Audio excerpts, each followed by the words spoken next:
Jaya Radha Madhava Kunja Bihari.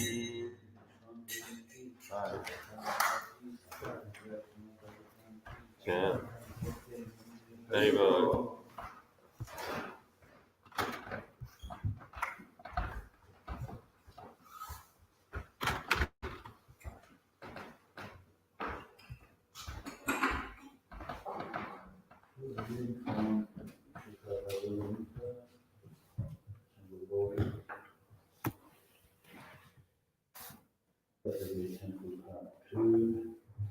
At 6:30 on the evening of November the 1st, Srila Prabhupada was seated at his low desk to the window. His back was against the wall.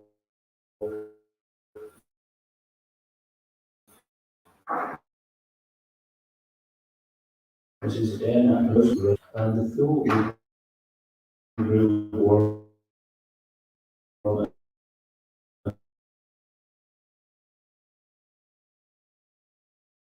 Gratefully, the room was silent except for the sound of papers rustling and a pen scratching. Preparing and signing conveyance papers took more than 20 minutes. Mrs. N, who then signed the conveyance. The landlady at its comments. The room was hushed during the signing, and everyone felt as if a momentous event was taking place, just as if two great world powers were signing a treaty. After Mrs. N signed the document, everyone silently watched the papers being passed.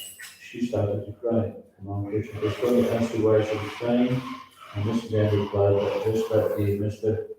Mata had come and told her he had found a buyer for the land for many more lives than we were paying. Crying for loss of money. Actually, as we were watching Mrs. N, we were thinking that she must be remembering all events that had taken place, the wrong she had done, the death of her husband. It was very intense, like a combination of months of struggling.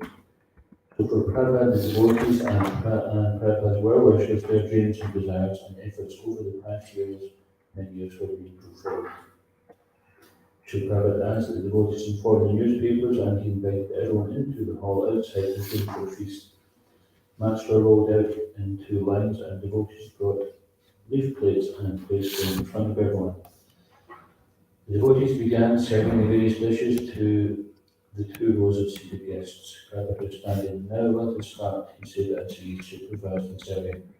The devotees had prepared several courses, rice, dal, many varieties, pakoras, such as potato, cauliflower, and ham.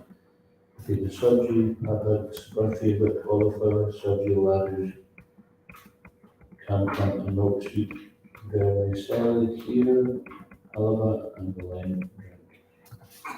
It was a festive and happy occasion. Mrs. Warrior, a tenant on the direction of land, so this is her speaking. The devotees were all saying Jai after the signing, and all of them were very happy. Then Prabhupada gave a lecture about the Bombay project. He gave an idea to all the people of how it could be all marble.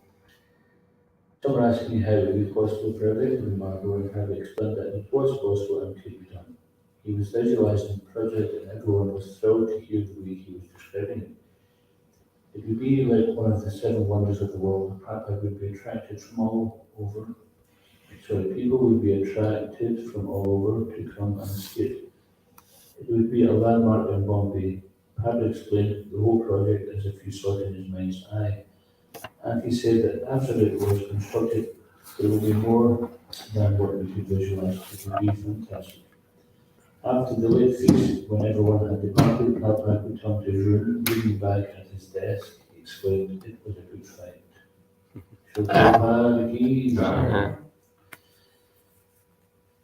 Just see people who had experienced in building, they said that it could be done. Prabhupada was visualizing from the spiritual world. Om Namo Bhagavate Vasudevaya. Om Namo Bhagavate Vasudevaya. Om Namo Bhagavate Vasudevaya. Om Namo Bhagavate Vasudevaya. 6, chapter 16, titled King Chitraketu meets the Lord, text 27. Chitraketus Chitraketus tu tam vidyam vidyam Chitraketus tam vidyam Chitraketus tam vidyam yatha yatha Narada Bhasitam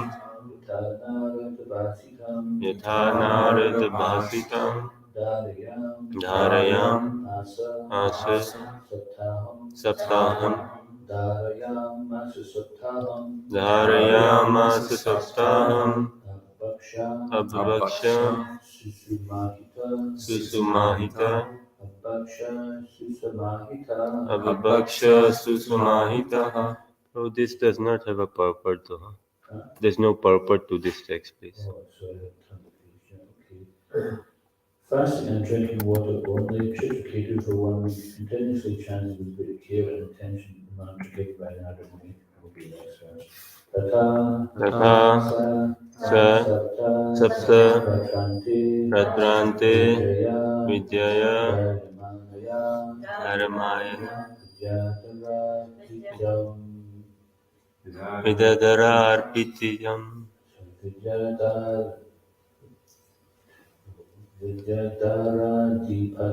Vidyadharadipatyam Cha Leve Pratihitam Nipa Tatasa Saptaratrante Vidyaya Dharyamanaya Vidyadharadipatyam Cha Leve Pratihatam Nipa Tatasa Saptaratrante Vidyaya Dharyamanaya Vidyadharadipatyam Cha Leve Pratihatam Nipa Tatasa Saptaratrante Vidyaya Dharmamanaya Vidyadharadipatyam Cha Leve Pratihatam Nipa Tatasa Saptaratrante Vidyaya Dharyamanaya Vidyadharadipatyam Cha Leve Pratihatam Nipa Tatasa Saptaratrante Dasa Saptaratrante Vidyaya Dharyamanaya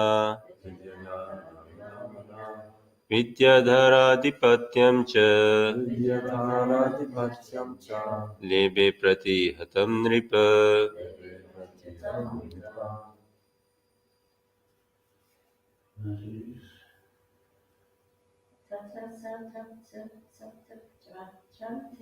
Tatasa Saptaratrante Vidyaya Dharyamanaya Vidyadharadipatyam Cha Lebe Pratihatam Nipa Tatasa Saptaratrante Vidyaya Dharyamanaya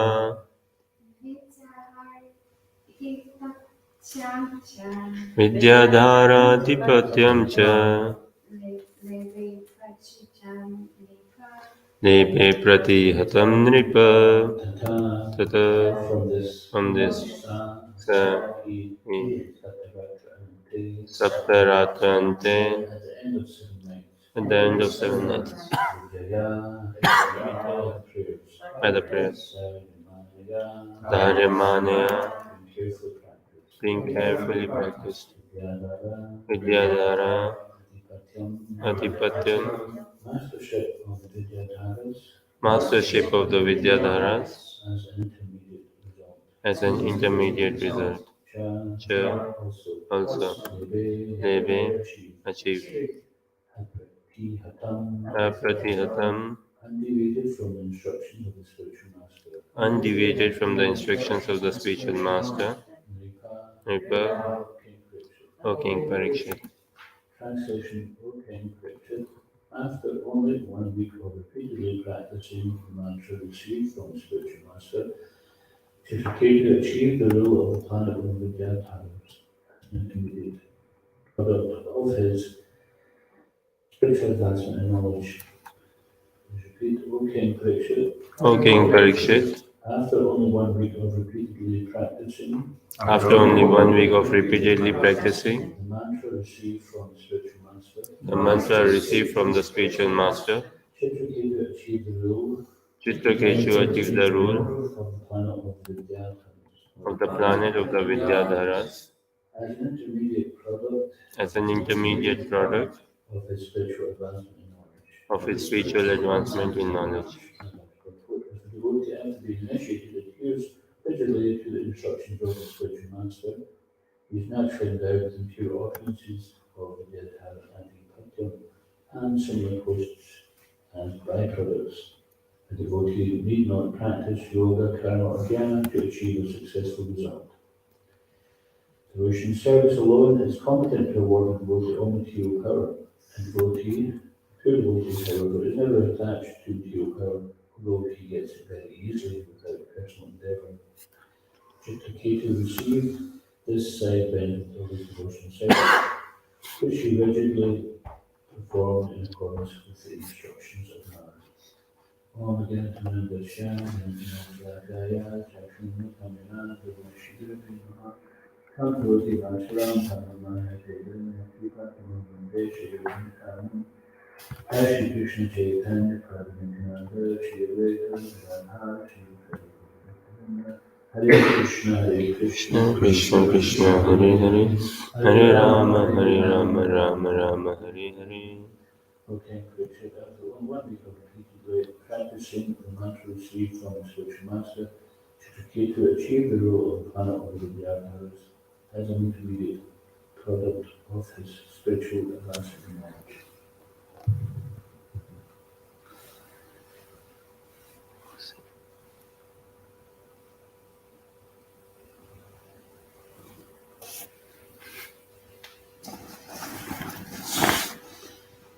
Let's say that a pure devotee, he has all the mystic powers waiting to serve him or her. For instance, one so-called incarnation of God, Krishna, was masquerading as Krishna, and he was telling all the parents to send their daughters to have Rasa Leela with him in the forest at midnight. And of course, this wasn't Rasa Leela, it was Rasa Leela. And he was threatening them. Now, Krishna, when he did the Rasa Leela, he didn't have to threaten anybody. Krishna just played his flute, and people would come. And he was to be attracted naturally. He had to use his mystic powers, and sometimes sparks would fly from his head or from his fingers. And he was threatened to destroy everybody if they didn't send. So they were doing this, and it came to the attention of Bhaktivinoda Thakur that this rascal was doing this in the name of God. He was simply enjoying his senses big time, and of course, big reaction for that. So he had taken the trouble to get some mystic powers. Obviously, he underwent some austerities, and because his warped mentality was simply to enjoy the senses in a better way, then the fruit of his austerities were simply the destruction of others, the destruction of the happiness of others. So this is his selfish motivation, simply interested in what he wanted, and he abused that power that he obtained from the yogic practices. And Bhaktivinoda Thakur, he, being a magistrate at the time, then he decided to do something about it, because even the local police wouldn't attempt because of the guy's mystic powers. But Bhaktivinoda Thakur, being a pure devotee, then despite the great difficulty he undertook, there was threats to his family, to his livelihood, he was very, very sick, etc. And this Bishop Krishna was kept in jail. He was ordered to be arrested. So although the policemen were very much afraid, they arrested him, they put him behind bars. And he threatened to kill Bhaktivinoda Thakur's family. And Bhaktivinoda Thakur was extremely sick, as were his family members. But Bhaktivinoda Thakur, even though people were saying, "Oh, give up, just let him win, we can't be observed like that." And he was thinking, "No, it has to be stopped, this is my duty to stop this." So he'd instructed the court attendants that as soon as the sentence was pronounced upon Bishop Krishna, because it was there was so much evidence against him, it was obviously found guilty. And he instructed them to cut the hair of Bishop Krishna, because the mystic yogis, just like in that biblical story of Samson and Delilah, right? Samson, his hair was cut by Delilah. She treacherously took his power from him for what, I can't remember, probably some pieces of silver or something. Anyway, whatever it was, she sold out of her lover, Delilah, and said Samson. He was a very, very strong man, but his strength was gone once his hair was cut. So similarly, as Bishop Krishna, the yogis, they have these matted locks, and they retain their Shakti within these locks. And this is also why the Sikh is supposed to be tied within a knot, because then it keeps the mystic power, or the spiritual power, which is emanating from the Prana, the whole at the top of the head. Of course, if you're a bit bald, then perhaps you may not get that. The Brahmarandra is the whole at the top of the crown. And this is where the yogis leave when they perform the mystic yogic practices. They come to the point where they can leave their body by their will. And if they're successful, they'll leave through the Brahmarandra and go to the high planetary systems. And the devotees, they're not depending on that, because if you happen to have a bald spot there in the Sikha, then it's not like you're doomed. Next lifetime, if you get a bit of head of hair, you can keep your Prana tejas intact. So when Bishop Krishna's hair was cut, immediately his strength left him and he collapsed. And he went to prison, and he didn't live very long there. Don't know any details about it, but he was just a shadow of what he was, because he no longer had that opulence of his mystic powers. So sometimes this is what happens. Even when Nature was killed, Lord Prana, the demigods was thinking that he was still alive because there was some hue coming from his body. They realised it was actually just because he was touching the hoof of the Lord. So, anyway, the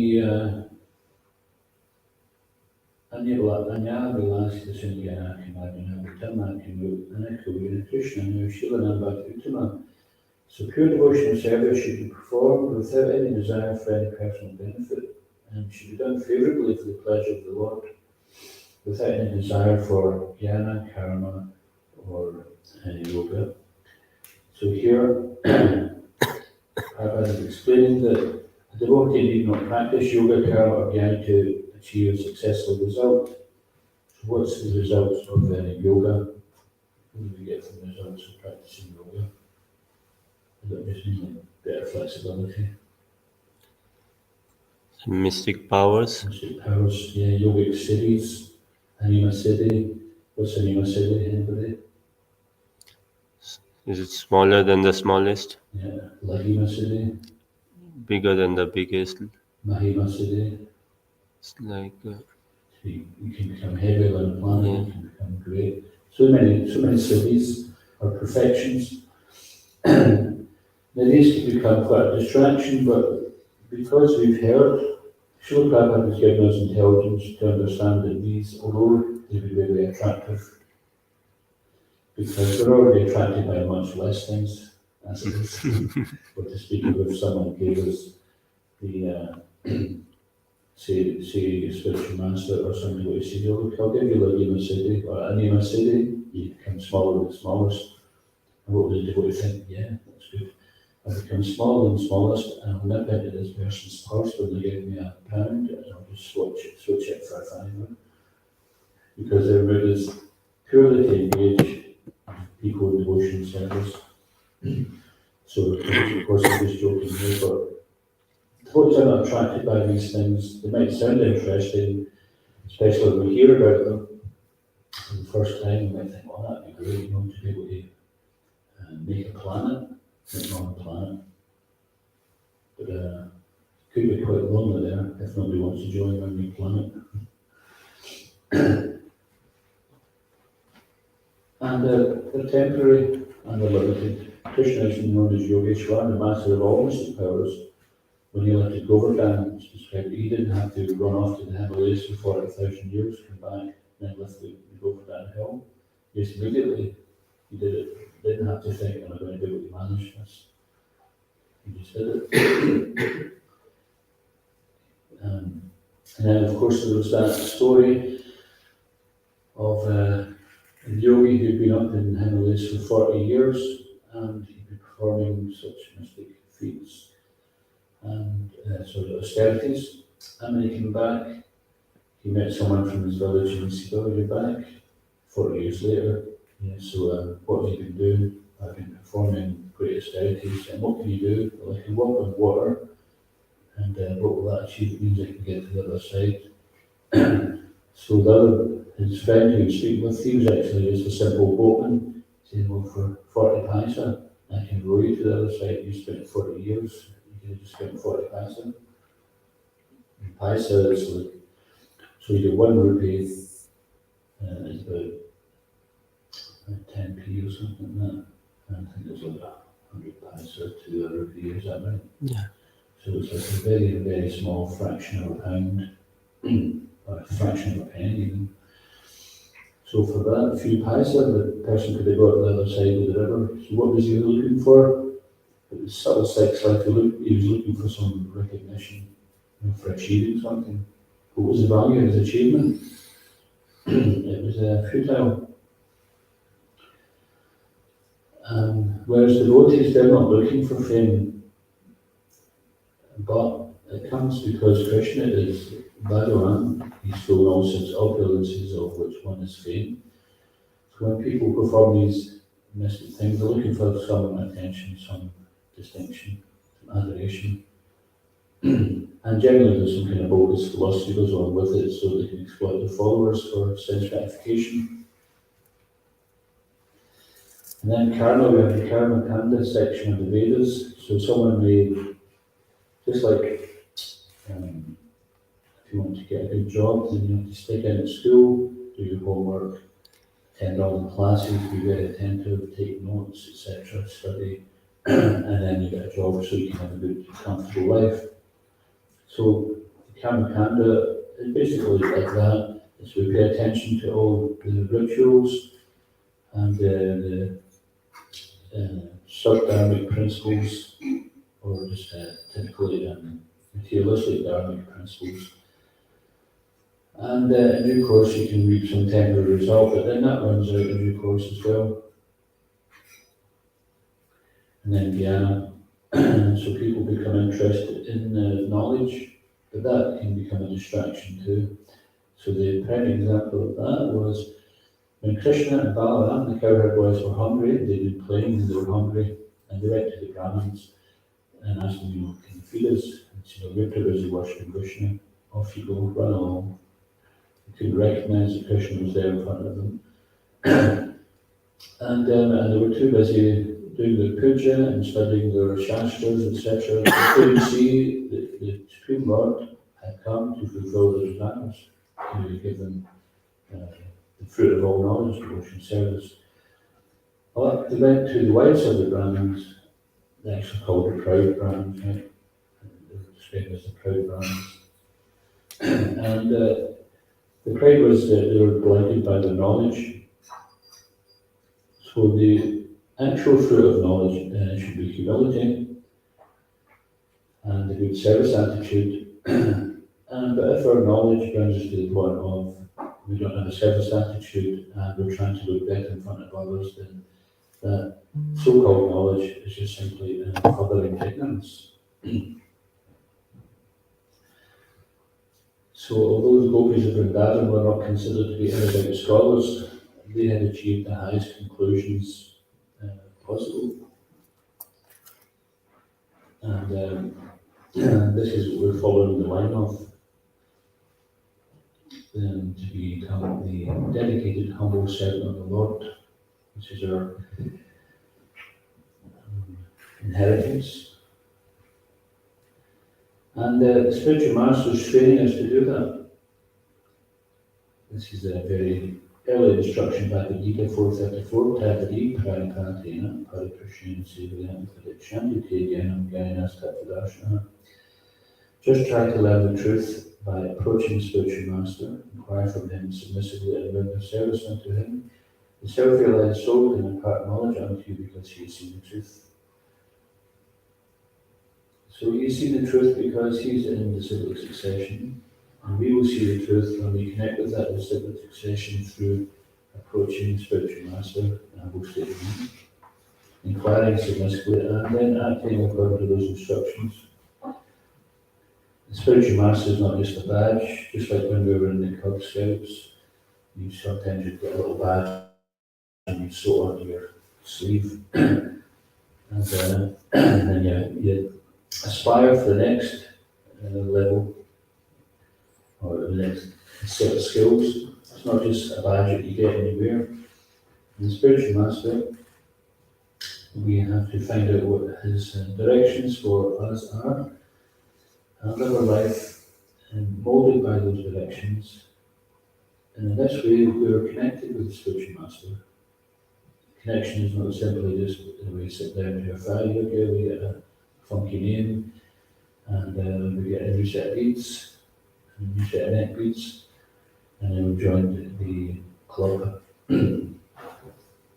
Actually, it's more importantly, it's about aligning our activities and our desires with that of the parampara. Of course, to begin with, we have so many of our own desires, but we're having to learn to put them aside.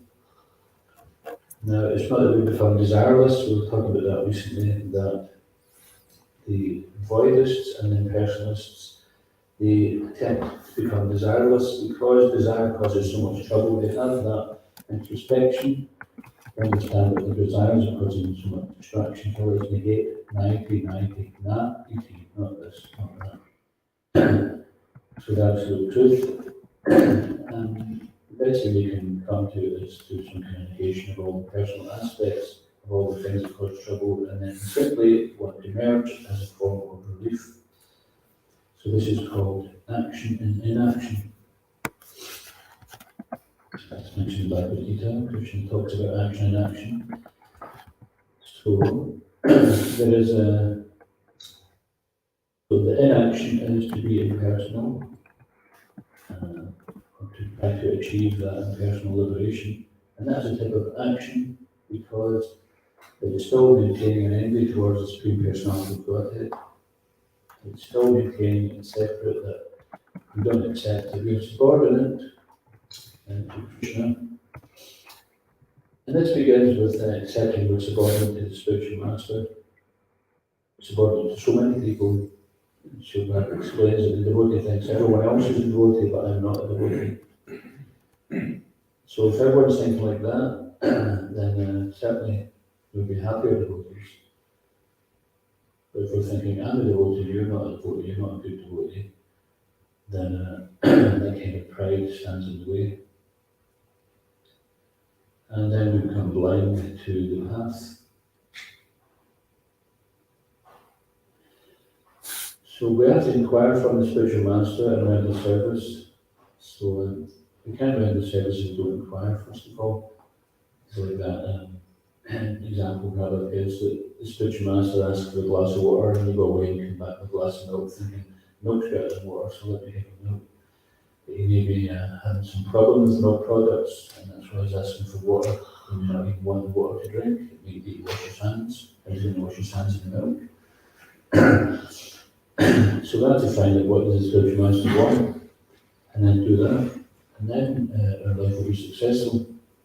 If we simply follow the Buddha of the mind, then unless that happens by chance, follow the line of the spiritual master's wishes, then it's invariably going to end up in disaster.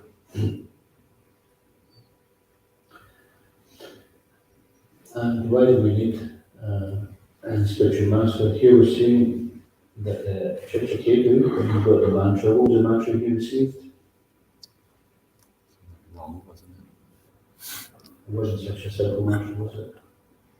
It was a mantra for the quadruple expansion, Anirudh, Pradyumna, Vasudev, and Sankarshan, and those lordships. So he was chanting this mantra, and within a week, then he was offered a post of ruling with Prana of the big house.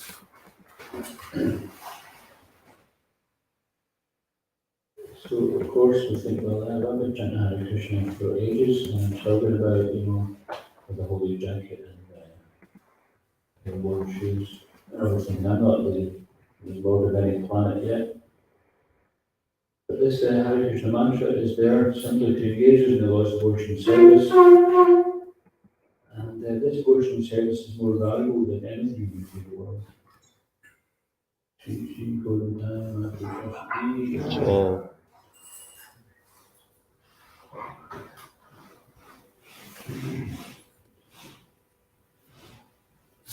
Because this devotional service is it's not comparable to anything in this material world. This is the activities which are going on in the spiritual world. They're already being trained up. The spiritual master, Srila Prabhupada, and his disciples, and those before Prabhupada, they are representatives of the eternal bridge. And one cannot go back to the eternal Vrindavan unless one is trained up by the Brijvasi. Prabhupada is the Brijvasi who's training us up in devotional service so that we can go back there. Prabhupada explained that if you follow these regulative principles and chant Hare Krishna Maha Mantra without offense 16 rounds daily, guaranteed we'll see Krishna face to face at the end of this life. At the end of this life, this is guaranteed to see Krishna face to face. Because the Prabhupada are training us up for the highest benefit. And that's what our destiny is if we care to choose it, if we abide by that. If we throw something else into the equation, then it can become karma mishra-bhakti, yoga mishra-bhakti, jnana mishra-bhakti.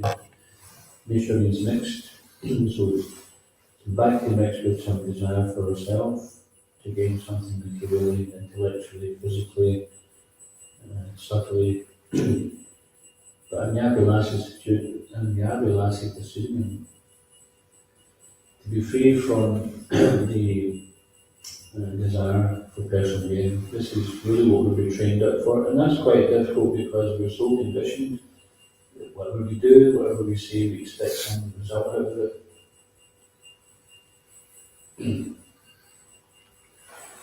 And therefore we meet with disappointment in the material world. Even as devotees, because unbeknown to ourselves, a lot of the time we have some secret desire, expecting something. And if we don't get it, we may not actually be verbalizing it, but if we don't get it, then it may be 5, 10, 15, 40 years down the road, we become despondent because in our heart we were expecting something else, which is not what Krishna is offering. So we have to be clear, what is the deal here? The deal is, you join the Hare Krishna movement, give everything and you get nothing. Even 50 years later, you get nothing. And you can still be around 2 devotees to your name. But what do you get at the end of it? You get everything, you get Krishna. Because Krishna wants to get Krishna himself. Just like that opportunity, it was Duryodhana and Arjuna, they had a choice. Krishna gave them the choice to say, okay, I'm going to go to rest now. When I wake up, whoever I see first can have the choice of my army or myself. So Duryodhana, he thought, I'll wait by Krishna's head because as soon as he wakes up he'll see me. I'll be right by his bedside. And Arjuna was thinking, I'll wait by his feet because as soon as he wakes up he'll look down and see me. So who did he see first? Was it Arjuna? Arjuna. He seen Arjuna first. Arjuna was more intelligent. So we woke up and Arjuna was seen first, and Duryodhana thought, oh no, I'm not going to get the army. But Arjuna says, I'll have you. So Duryodhana was thinking, if you'll let the whole army. But Arjuna being devotee knows if you get Krishna, you get everything. Because Krishna is Ishvara Bhagavan, Krishna Satchidananda Vigrayanadi Adi Bodhi Dasa Karma Karma. He's the origin of all, the cause of all causes, and he's the supreme Ishvara. So this is, we're being encouraged, Srila Prabhupada encourages in the books, so many places. He says, if you think there's some happiness in the material world, then the happiness which is achieved by personal liberation is much greater than the highest happiness of the material world. Many times more greater than any pleasure you can get in this material world. You can think, well, that's great, let me aspire for that. But then he says, the devotional service is unlimitedly greater than impersonal liberation. And that's because it is ecstatic, it's ever increasing, it's an unlimited garden. We may not be experiencing that just now, but we're gradually beginning to experience it, even without our own knowledge, we're experiencing it. I remember before I joined, I read Srila Prabhupada's books and Back to Godhead, etc. And I was thinking, well, it's only what to do, but I can't see how I can give up these things that I was attached to. And then years later, you realise that you give them up, left behind. And we're still attached in so many other ways. If we just take this process, then that desire will be transplanted towards a different direction. The virtue tree is there to fulfill the desire of the devotees, and this is explained in the Prana Gita. That even though the devotee has no desire to fulfill, because they are akinchana, they're free from material desire, then sometimes they have a desire to fulfill for the pleasure of the Lord. They may want to request a mango so they can offer it to Krishna. So their desire are linked with Krishna. So this is the practice, the sadhana bhakti is the practice of aligning all our faculties and aligning our desires with the desires of the Guru Prana and with the desire to please Guru Krishna. If we're doing something else, then it will lead to disaster, it will be futile, and will be robbed of the highest benefit.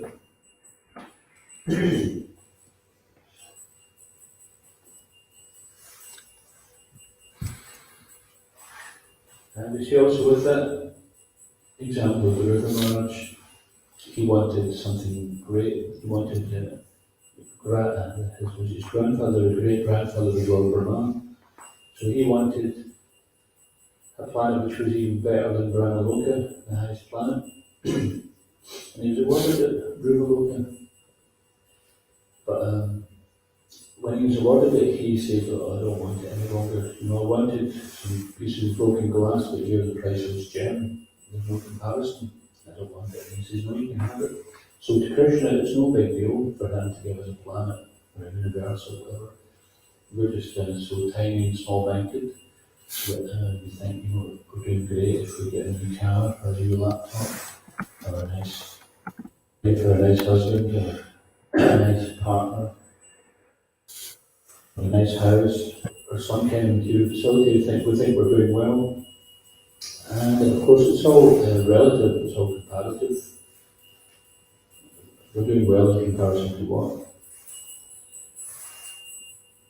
Srimad, perhaps personally speaking from himself, he said, "A devotee is happy to live in a mud hut and chant Hare Krishna." Maybe some of us would be happy to live in a mud hut. Maybe not in Scotland. And mud huts actually, they're very satisfying to live in.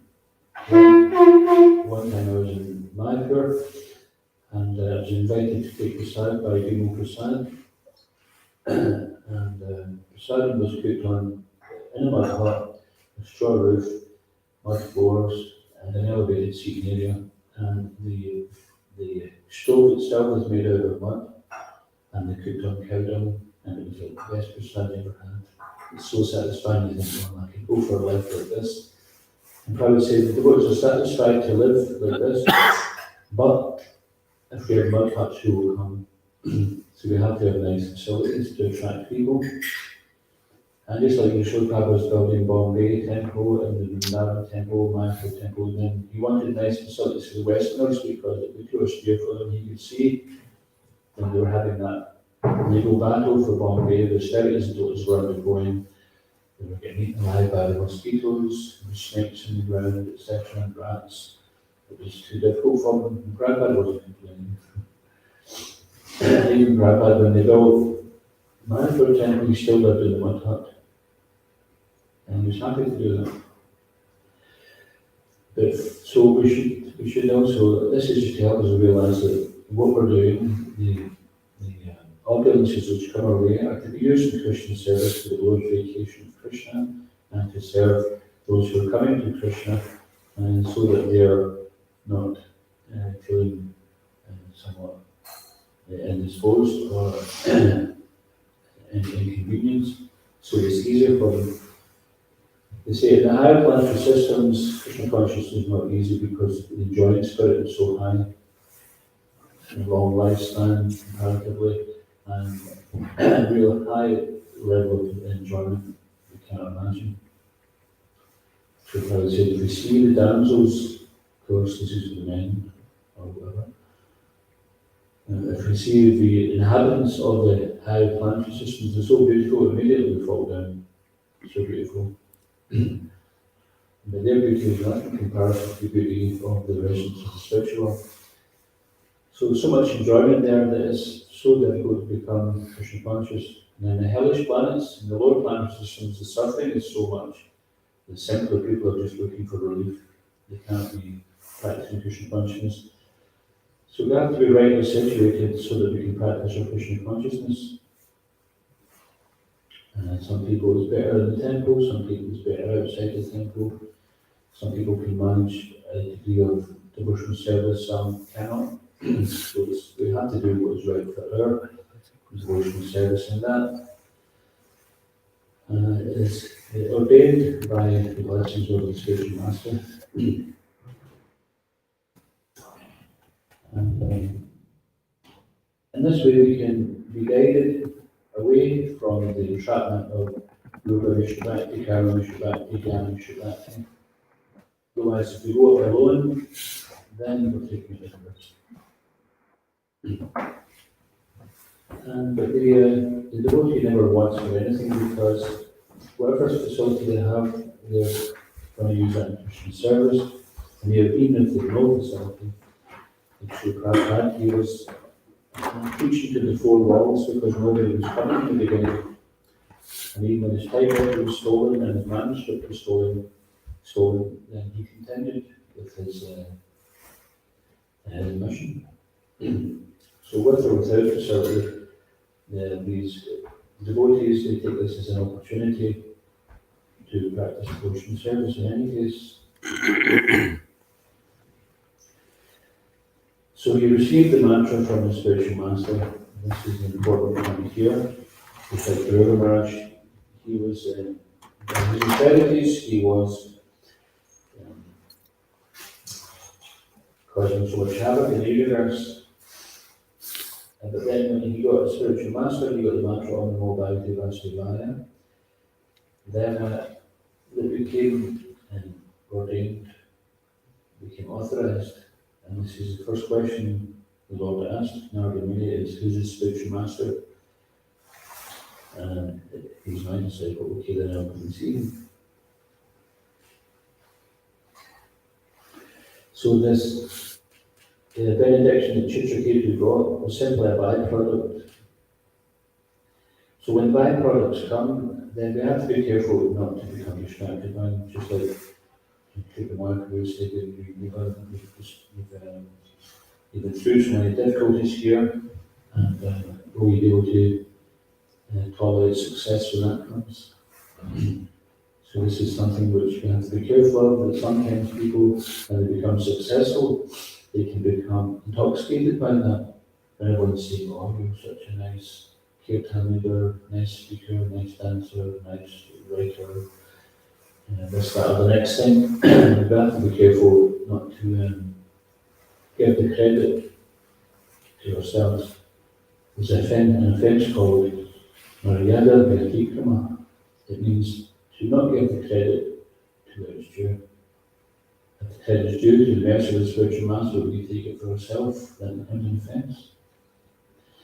You see, Srila Prabhupada's life, he never took any credit for himself, he either credited his spiritual master or his disciples. In this way, he dodged the bullet every time. He never took the credit for himself.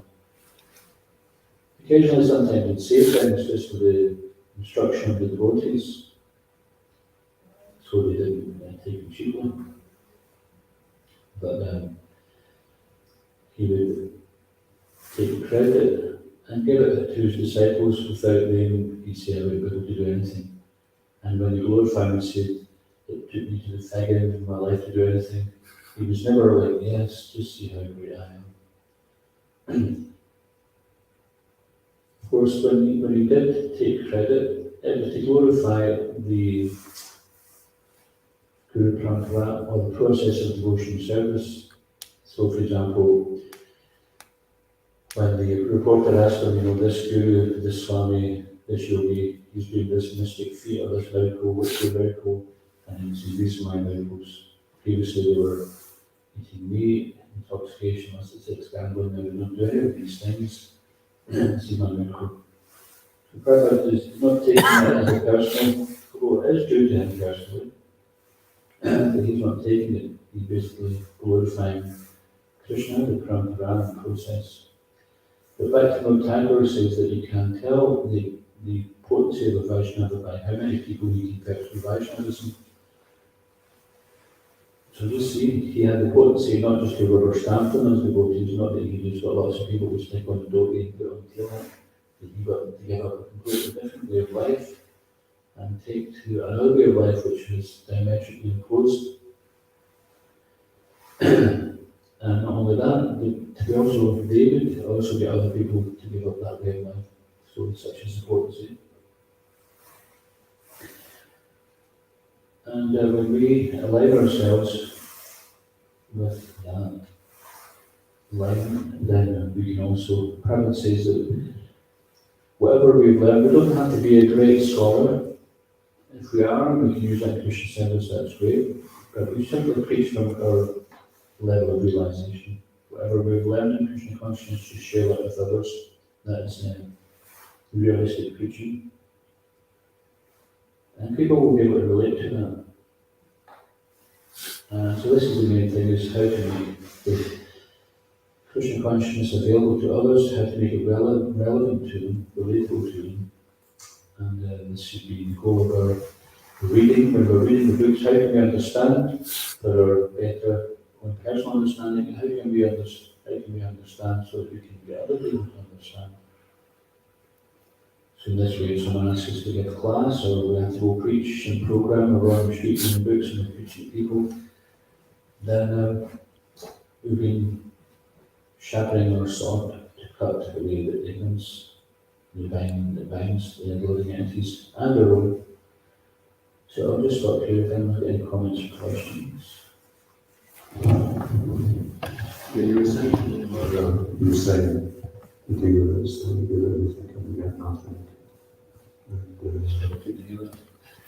I was saying, you were saying that the dealers, we give everything and we get nothing, although one says we get everything. And there's a famous thing there, by Bhakti Saraswati Thakur. He says, unless you've been roughly treated and pushed around in the material world, and you're prepared to push back others, and show around as well without giving the world similar shoves, the inner canon's ignorance be broken, those people attracted to the lotus feet of Sri Chaitanya. Those who do not get severely rough handled by the world cannot worship the Lord. Yes, we've had a refers to that in detail exhausted. We've tried it, and either we've tried it all and we realise we're not getting happy, or we've tried it and we've seen enough other people suffering. Like sometimes, for example, kids can grow up with the perpetual smoking and they think, I'm never going to go up to smoke or drink. You see the results of it, they've got that intelligence. So whether we get directly, or we see others suffering, we see the result of the so-called enjoyment of the material world. And that produces only one option, the Krishna consciousness, is to be out of this rough-handled. There was a lecture Prabhupada was given 26 Second Avenue. You can hear in the background the chimes of the ice cream machine going ding, ding, ding, ding, ding, ding, ding, ding, ding, ding. You hear it, and Prabhupada rhymes it says, please come and enjoy, and come and enjoy, and I will take you. So we enticed along. It's just like the Bodhi man, you know, play some nice little tune, and all the kids come and eat the treats, and then get their teeth, and then. This is what Maya does. She entices along with the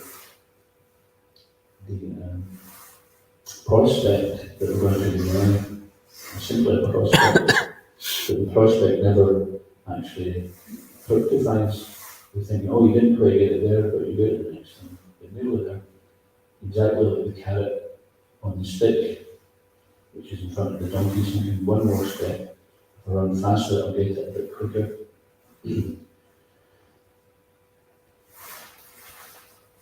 Yeah, okay, anything else?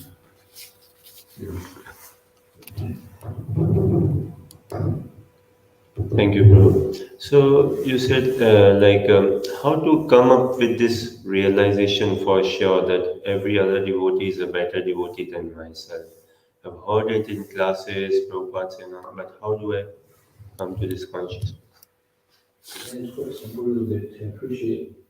The more we can appreciate other devotees, then the better. Now we can spend our time looking at the faults of others, but we look at the time to appreciate, we see that they've actually got qualities we don't have. So even the youngest devotee, we can look at and think, well, that person is so enthusiastic, or that person does this nicely. And we can see something nice, but even sometimes material people who are not devotees, and devotee can see good qualities in them. It doesn't mean to say we lose our sense of discrimination, think, well, I'm better off being a karma with some good qualities. Better to be the worst devotee than the best karma. Yeah, so to appreciate the devotees' qualities, and then we will take on their qualities too. If we're simply looking at the devotees' faults, we take on those faults. We get their karma. So if someone's criticizing you, you should be glad because they're getting their karma. You get purified by that. Yes, appreciation of other devotees' qualities. So of course that's quite an elevated platform to think everyone is devotee but me. But we see that as the mood of the acharyas. They're thinking, I've spent my life knowingly drinking poison, I didn't achieve an attraction for the holy name. So of course, we shouldn't spend our life knowingly drinking poison and always remaining distracted and think we can just say that at the end of our life and that will cover it. This is the mood of a pure devotee who's remorseful of the things he was involved in before he was a devotee.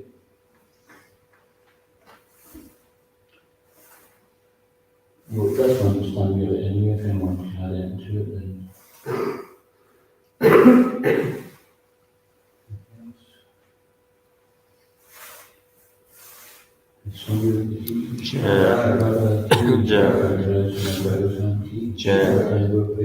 Very well. His Grace Prabhupada Prana Prabhu ki.